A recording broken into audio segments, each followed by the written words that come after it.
No better person to talk about what's going good for those Yankees than Meredith Marakovits with the Yes Network. And Meredith, thank you so much for taking the time to be with us. A 7-2 homestand. They're starting a big series on the road tonight against the Tampa Bay Rays, who they're just 1-5 against this season. First and foremost, though, why have they been playing better?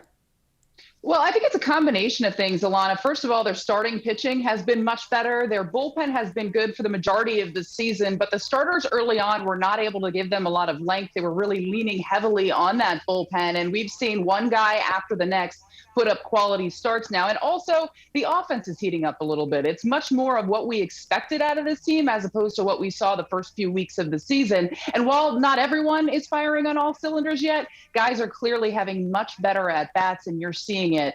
You mentioned Giancarlo Stanton. He's a guy that had a monster homestand, a big hit the other day. And really, it seemed like for a period of time, he wasn't missing pitches at all. He was continually hitting the ball over the wall, exactly what you expect from Giancarlo Stanton. One guy they would like to get going a little bit, though, is Aaron Judge. He struggled a little bit on the homestand, so they're hoping that things turn around for him. He's expected to be in the lineup against the Rays tonight. Yeah, you mentioned Giancarlo Stanton getting into a groove there and Aaron Judge needing to heat up a bit. Aaron Judge as well as Gleyber Torres. What are you seeing from both of those guys in particular about their offensive struggles? I spoke to Aaron Judge the other day, and he felt in the Houston and National Series, he was just being a little bit over aggressive at the plate, wanting to get the job done. He was expanding the zone a little bit, which led to bad at-bats. And in his words, he was terrible throughout those series. Now, he still is able to have quality at-bats. We know that Aaron Judge is going to eventually hit again, but he was kind of uncharacteristic the way he was expanding the zone. He had the day off, the final game of the National Series, and as I mentioned, he's expected back in there tonight, but I don't think the Yankees are overly concerned with Aaron Judge. And as far as Gleyber Torres is concerned, he's almost better in situations with runners in scoring position. It almost seems like he relaxes a little bit at the plate, shortens his swing a little bit. And you see right there, his first home run of the season came on Sunday. It's a long time to wait, and you can tell it was weighing on him a little bit. He said he hit that one for his mother on Mother's Day. He told her before the game that he was going to do something special for her, and a home run was exactly what the doctor ordered. But we saw quality at bats from Gleyber Torres. Although we weren't seeing power, he was starting to heat up a little bit at the plate. Now I think you're going to see some home runs in bunches from Torres. Yeah, hopefully the first of many. Just 10 RBIs so far for Torres in 32 games. And this is a Yankees team, Meredith, that has won 5 of their last 6 series after dropping 4 of their first 5 series of the season. And they're doing it with really good starting pitching. And it's not just on the arm of Gerrit Cole. What are you seeing from their starting arms? Well, you're seeing other guys like Corey Kluber pitch more like the Cy Young Corey Kluber we saw in years past. And we knew with both Kluber and Jameson Taillon, it was going to take a little bit of time for them to get into the swing of things. Both guys coming off of injuries, needed to be built up. They weren't out there for a lot of innings early on, and we're seeing things click for both of those guys. Kluber in particular has that pinpoint control again, and Jameson Taillon, the Yankees are really, really excited about. You look at his elevated fastball, his changeup that's improving, and his curveball. When he's on, he is difficult to hit. And I think the most encouraging thing when it comes to Taillon, last time out, he really relied on the changeup. He made an in-game adjustment, realizing that batters weren't swinging at that high fastball in the zone, decided to go more to the curveball, more to the changeup, made the in-game adjustment, and was able to give them significant innings. And then you have guys in the back end of the rotation like Domingo Germán and Jordan Montgomery that have been pitching pretty well. And Jordan Montgomery in particular is a guy that wants more out of himself. He feels as though he has a lot left in the tank, a lot of untapped talent, that he isn't satisfied with what he's done to start the season. But overall, the Yankees believe that he could be a guy that gives them a bunch of innings towards the end of it. So, Jordan Montgomery and the bullpen as well, Alana, as we know, has really picked up a lot of the slack. Yeah, it's nice that it doesn't all have to fall on the arm of Gerrit Cole. The Yankees winning, 3 of Corey Kluber's last 3 starts. And, you mentioned the bullpen. And Aroldis Chapman, for whatever reason, you can tell us, Meredith, has had a really strong year. What is it about this year in particular that's made him so effective?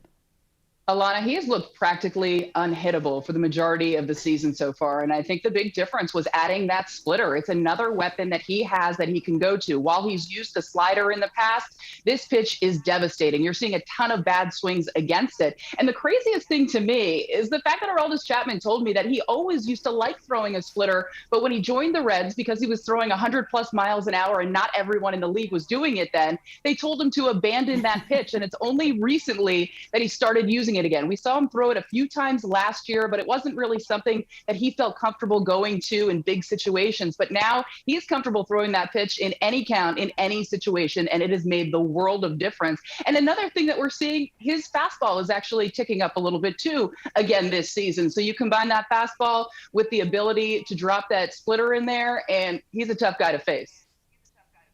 Yeah, that's a little scary to think that, yeah, when no one's throwing 100, it's okay for you to be the only guy throwing 100. When everybody else starts to throw 100, then adding that splitter in is incredibly effective, and your fastball is starting to tick up again. That's dangerous for the opposition, Meredith. But it's not just Aroldis Chapman. You had mentioned these bullpen arms. They have a 2.79 earned run average. That's third best in all of the league. Your starting rotation's really starting to get going. How dangerous can this club be moving forward? I think you have not seen the best out of the Yankees yet. You saw a little bit of a glimpse of it in the Astros series, in the National series, but you have a lot of those bullpen arms like a Jonathan Loaisiga that are coming in big situations and producing. Lucas Litke, a guy that many people had not heard of going into the season, really carved out a spot for himself. And now Aaron Boone trusts him and uses him in high leverage situations when he needs a lefty. And then you look at the fact that the offense, like I mentioned, still isn't totally firing on all cylinders. You wonder if they all start clicking at the same time, exactly what this team is going to look like. It looked like a team that was going to hit a lot of home runs coming into the season. They did not get up to the start they would have liked to, which caused a lot of guys to press to try to do too much at the plate. But now you look at the fact that you're getting people back too. Luke Voit will be back tonight.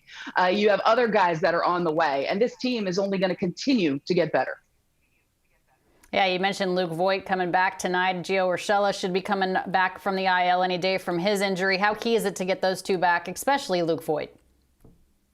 Luke Voit is huge because the Yankees really have not been getting production out of first base, and his defense has improved greatly at first base as well. So you look at a guy that hit a ton of home runs last year, just another tough out in that Yankees lineup, just extending it a little bit more. And I spoke to Luke Voit at Yankee Stadium a couple of days ago, actually about a week ago, and he just talked about how amped up he is to get back in there and get back in the lineup. It's been tough for him, as it would be for any athlete that wants to go out there and compete, to have to wait to start their season. But I think the biggest thing for Voit, and we saw this throughout his rehab assignment, the knee responded well. He's not having any issues with the knee. The Yankees wouldn't be bringing him back if he were. So the fact that he's healthy, you expect that he is going to help this lineup, and defensively, he'll be solid at first base. And Gio Urshela plays such an unbelievable third base. While he didn't go on the IL, he hasn't been used the last couple of games because of that knee issue. There was some swelling in the knee. He had a brace on it, but it's expected that he'll be back at some point in time this series. And just the defense alone that Urshela provides,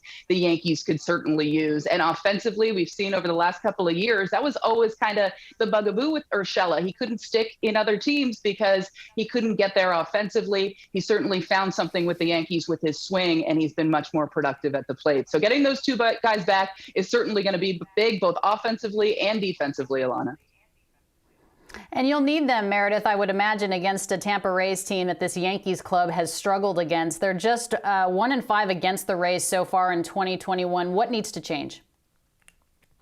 Well, they need to play better baseball. They caught them early in the season when they weren't pitching well and they weren't playing well. But overall, for the Yankees, as you see the cat behind me, Alana, neighbor's cat's over at the apartment today. That's not even mine. But, you see this team, they didn't catch them at a great time for them. But then you look at the pitching of the Tampa Bay Rays, and they have always pitched the Yankees incredibly tough. And there's a rivalry between these two teams. They do not like each other very much. There is no love lost when they face each other. So it seems as though there's always a dramatic moment in the game when the Yankees are playing the Rays, and the Yankees just need to play their best baseball. I think if you look at the roster, the Yankees are equipped to win against the Rays, but they need to start producing on the field. And until they do that, you're going to look at the Rays and say they are the team to beat in the American League East. The cat is out of the bag on the New York Yankees and the Tampa Bay Rays series. Nobody better to cover this team than you, Meredith. Thank you so much for taking the time. We appreciate it as always. No problem. Anytime, Alana.